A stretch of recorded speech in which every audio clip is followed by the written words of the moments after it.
What's going on, people? This is Smitty Smith. This is Vi. Welcome to E&A, the Everything and Anything podcast. Today's a special day. We got a special topic. Yes, topic of Mr. Stan Lee. Stan Lee from Marvel. Yes. To every geek out there, he was a god. To every actor out there, he was a good salary. Tell you, man. He brought Robert Downey Jr. career back from the grave, man. He assisted with it. Yeah, definitely did. Shit. Yo, listen, the first movie, Robert Downey Jr. made $500,000. He went from $500,000 to $10 million. Which the second movie are you talking about? Iron Man. Okay, the first Iron Man. The first Iron Man. Which is the first Avengers, the first of the Avengers movie to start it all off. Yes. Yes, it is. You know what? That's funny. At that point, I didn't know Disney owned certain Marvel characters at that point. What do you mean? Like, because that year, because every other year they'll come out with like a Daredevil, a Blade, a Spider-Man, and certain things I knew. Like I knew Sony owned Spider-Man. That's one thing they not letting go. Good thing about these Marvel characters is that even if you own one Marvel character, that person's universe is so wide. You can make movies out of anybody inside of it. It's so funny, yo. I sound like a nerd right now, yo. So, when it came to Stan Lee, though, what impact did he have on you? He had a big impact on me, man.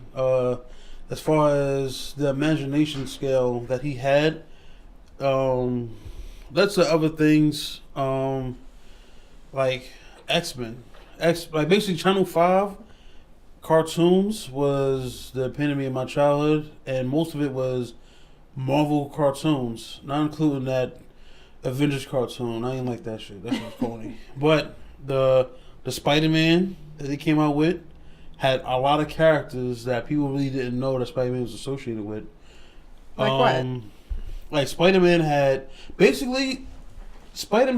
almost every Marvel character inside that cartoon show, from the Punisher to Blade, Whisper, X-Men, Ghost Rider, Daredevil. The list goes on and on. You already touched it when you said X-Men. X-Men was the door that opened for me for comics. Oh, really? I wasn't into everything until I was into X-Men. And I just gravitated toward that before I even knew why. And it turns out it's because I always saw it as racism. Yeah.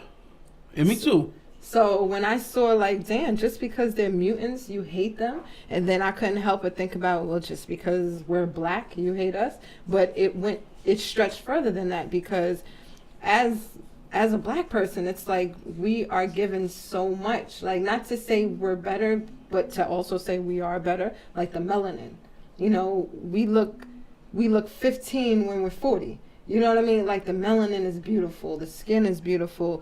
We're able to take things and turn it into something else. Like we can take someone else's idea and make it better, or we come up with all these inventions and these ideas. Like we're a race that is able to do so much. So I can understand why we're hated. And when you look at the mutants are able to do things that ordinary people can't. Like they can walk through walls, they can levitate, they can do telekinesis. Like they can do so much that the normal person can't. And you can say that you're afraid and use that, but I think it's more so because you're mad that they can do something you can't. Yeah, the reason why Stan Lee made the X-Men, he was saying to himself, like, he had the powers that he wanted people to have, but he was like, listen, everybody can get bit by a radioactive beast or a radioactive Wolverine. So he was like, yo, what if they're born with it and it just activates at a certain time? Yeah. And like, puberty. Yeah. And the cool thing about X-Men is something I just picked up on it probably like 2 or 3 years ago. The main two factors of the X-Men is Magneto and Professor X. Mm-hmm. And he made those characters from Martin Luther King and Malcolm X. Yep. They both want the same thing, but they're just going about it in you different know, ways. in different ways. Yeah. You know, which says a lot. If he structured the two most powerful, well, Activists. the two most powerful activists for Newton Khan after Martin Luther King and Malcolm X. So you know. whose side was you on, Professor X or Magneto? Oh man, that's a good question.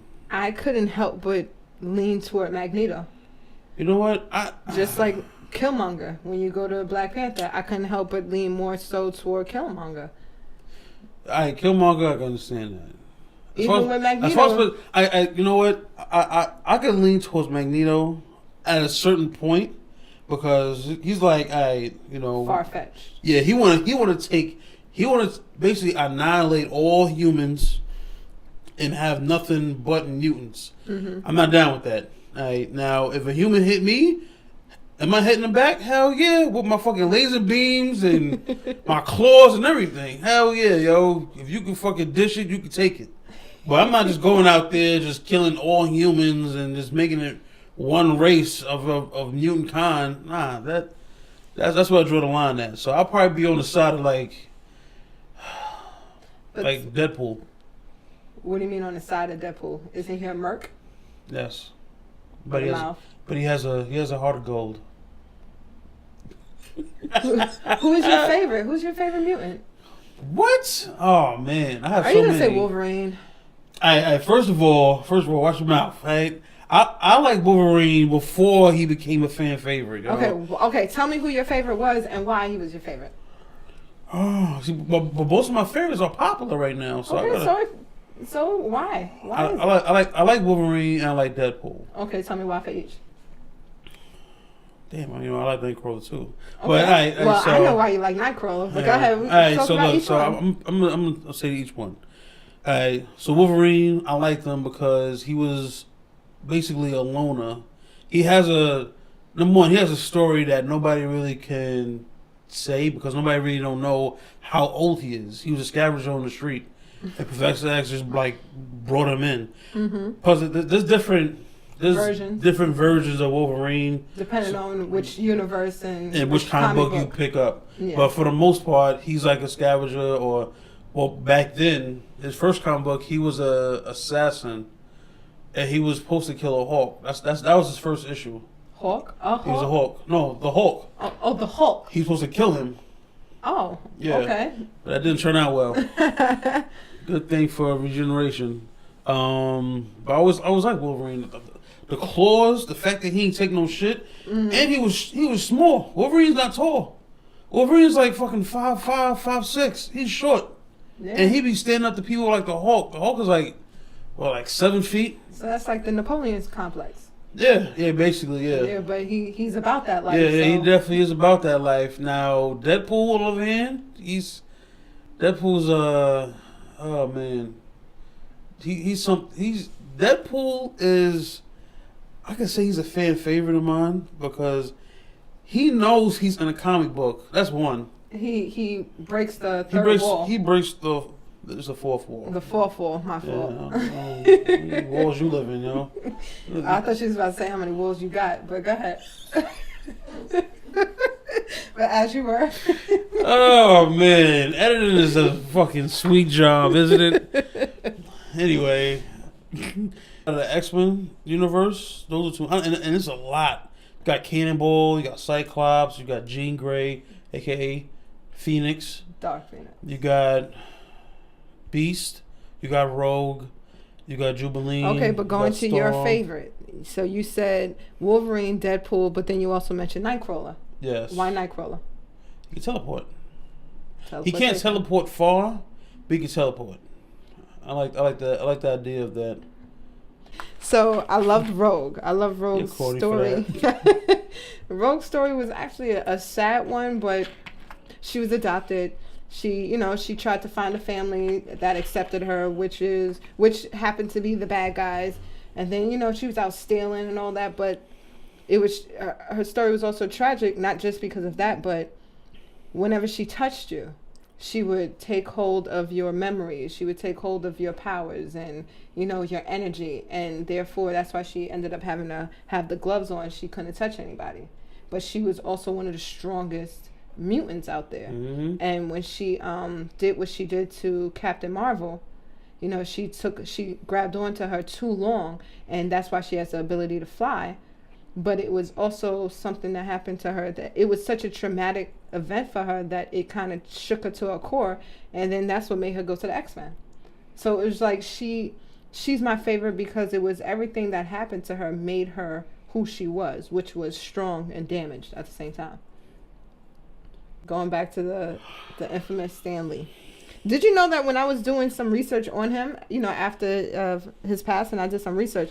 He was in the military. Oh, really? And in his group, he was grouped in with a lot of famous people. And among those famous people was a Theodore Gazelle. Do you know who that is? No. We know him as Dr. Seuss. Get the hell out of here, yo. Yep. That's his real name is Theodore Giesel. I don't know how you say Giselle or Geisel. Wow, but man. his pseudonym is Dr. Seuss. I found out that the drug people, I don't know who they're called, but you know, people who are against drugs, you know, they came to Stan Lee and asked him if he can do a story about drugs to try to get people to not do it. And so he did. He developed a storyline within Spider-Man where Peter Parker's, one of his friends was addicted to prescription drugs. And, you know, showing the bad effects of it and, you know, how you shouldn't do it. Mm-hmm. And Marvel wouldn't sign off on it. Marvel didn't like the fact that there was drugs. And when Stan Lee was saying how, okay, but I'm not, you know, glorifying drugs. I'm trying to show why you shouldn't do it. And they was like, nah, it doesn't matter. We don't want no parts of it. So he did it anyway. He put it out there and it was very successful. Mm. And because it was so successful in what he did, the people who make those rules and guidelines for comics, they kind of changed it to allow drugs to be a part of the comic books as long as it was going against it. As long as it wasn't glorifying drugs, you were able to put it in the comic books. So Stan Lee did that. And don't forget, he introduced blacks into the comics also. Yeah, Black Panther. It wasn't just Black Panther. Then he also put in, what was Captain America's guy? Hawkeye? No, not Hawkeye. What was his name? Falcon. Falcon, thank you. I knew it was a bird. So he had the Falcon, and then he also had the Black Spider-Man, Marcus. What was his name? No, Miles Morales. Yes, I knew it was him. They have a movie coming out called Into the Spider-Verse, where you dive into Miles Morales' origin story, but you also see other Spider-Men and women inside the universe. Yeah. So there's different. Basically, you see different types of Peter Parkers, whether it's male, female, and a pig. Yeah, Peter Porker. That sounds like a porn name, actually. But we won't go into that. No, we're not. God would not. Anyway, to the movies that impacted me that Marvel made: Blade 1 and Blade 2. Well, that's not only it, but I'm gonna start off with those two. Number 1, Wesley Snipes, great casting. Excellent Great casting, man. Of course, Black Panther. Spider-Man 2 and Spider-Man 1, Sam Raimi's. Which is Tobey Maguire's Spider-Man. Tobey Maguire's Spider-Man. Oh, man, Winter Soldier. That was excellent. My God. That was a real good movie, man. Bucky is... He was getting it in. Dude. Now, Netflix has a bunch of TV shows. Even though some of them got canceled, you can still watch it. They have Luke Cage, Daredevil, Jessica Jones, Iron Fist, fucking corny, The Punisher, and they have The Defenders. You can watch all those on Netflix. Also, Agents of S.H.I.E.L.D. you go watch on Netflix as well. All right, so we covered TV shows. Well, there's some more, actually. You just spoke about the Netflix ones. There's actually some on Hulu. Oh, okay. We have The Runaways, Marvel's The Runaways, which I only got into episode 5. Certain things is happening in it, and it was getting on my nerves, and I just couldn't take it. So I was just like, okay, I'm good. I gave it 5 episodes. But what I do like is The Gifted. Oh, The Gifted yeah. is it's a bunch of mutants trying to survive right now and trying to help other mutants from being slaughtered and from being taken into camps and stuff like that. So once again, you see slavery and almost just like Genocide. Yeah. So and then that's what also hurts me too. It actually hurts me that we don't see it that way, is that it can happen, because it has happened Yeah. multiple times. Yeah. It has happened, and it's happening now, just in a different way. Like I told you before with the whole cop situation, they're killing us. They're killing our people slowly but surely, and nothing is being done about it. And all it's going to do is lead into something else, something worse, unless we do something about it. Yeah, you're right. You can't really have change without a war. And I feel like a war is coming. Winter is coming. I love our people. I love our people. We have the potential to do so much more than what we're doing now. We really do. I know, right? Like making fighter jets and Well, we made a lot. Even if we don't know about it, we made the mailbox. We made the super soaker. We made the traffic light. Shit, Like I know we we have made to know AC. our history. I know damn sure we made AC because we was like, Because we wasn't with fuck it. the hell yeah, yo. Like, listen, you been working that factory under these conditions? Nah, fuck that. Let me build something real quick, yo. I'll be right back. We made peanut butter. Like, our people are responsible for so many inventions that we don't even know peanut about. butter. We did other things too. Peanut butter, just conditioner and all that other stuff.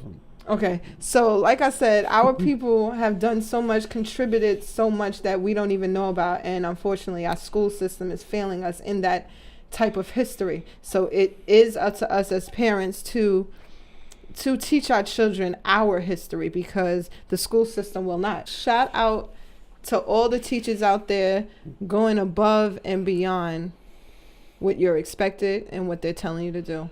Also, shout out to Stanley, because he had an open mind, and not only was his mind open, he also had a lot of words of wisdom. Not only Excelsior, not only that, but he was very wise. He was very wise. If you don't know, you can follow his Instagram page. He has a lot of quotes on there. Also, if you're a gamer like me, one of the games that came out recently, and I'll give this a 10 out of 10 because the story is good, the graphics is good, the controls, the music, everything is good in it, is the new Spider-Man game for PlayStation 4. If you're an Xbox owner, sucks to be you. But Feel sorry for ya. yeah. What she said. But basically, if you got a PlayStation 4, definitely get this game in God of War. All right, well, thank you guys so much for tuning in to our ENA podcast tribute to Stan Lee. Please like, subscribe, and comment. Let us know what you think. Please do. Thank Later. you.